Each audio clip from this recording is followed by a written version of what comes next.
Gandang araw na naman sa inyo mga kabayan. Ay, ako'y maaga na naman nakauwi galing trabaho. Ay, eksakto naman pagdating ko din ay wala pa si Commander, nasa eskwela pa. Ay, ipagluluto ko ng mami merinda. Ay, eksakto naman ako may nakabili na nung giniling na karne ng baboy, di siya aking ipagagawa ng siomay.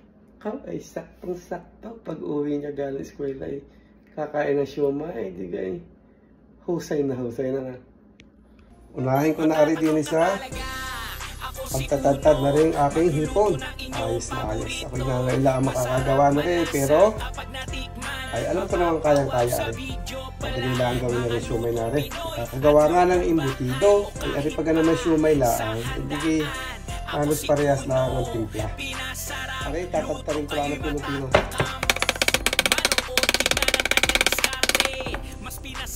Okay, sasahugan ko rin ng perasong carrots at saka sibuyas.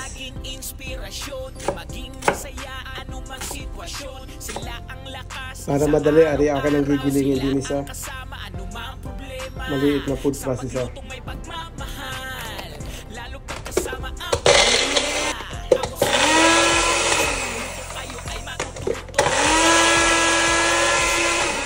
Pagsama-samahin na natin to. Ngayon natin sa aking giniling na baboy. Ngayon ko na rin yung hipon, yung carrots, saka sibuyas. Lagyan ko ng paminta, asin, chicken powder, garlic powder. Lagyan ko na rin sa itlog, all-purpose flour.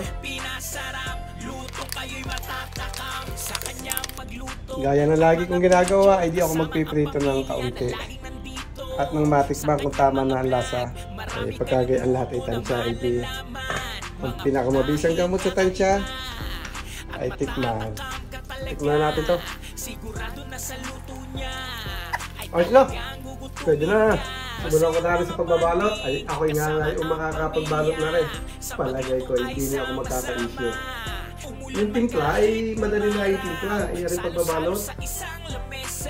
Sa mga napapanood ko, gano'n rin ang kanilang ginagawa eh. Sa pagluto laging masaya, pinasarap ang bawat oras, pamilya ay maligaya. Oh, parang pwede rin na now. Asya, pandali na rin. Dire-diretso na rin. Ay, talagang nakainam din nga eh. Ay, magkakaintindihan na lang sa lasa na yan. Isa lang ko na ito. Pag aray may 30 minutos, ay aray pihon luto na. Eto na. Ito na yung siomay ko, luto na siya. Ako ng sausawan, nalagay ko sa toyo. Kalamansi,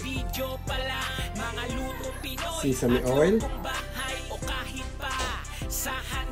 siyempre yung magaling na chili oil ko. Tikman mo nga may siomay natin na yan. Thank you. Kaya lang ako nagawa niyan para may merienda kapag uwi. Salamat. I love siomay.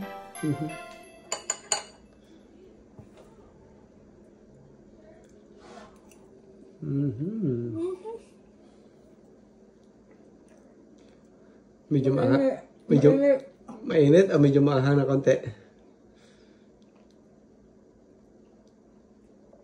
Mainit. Mainit? Ano lasa? Siyempre, masarap.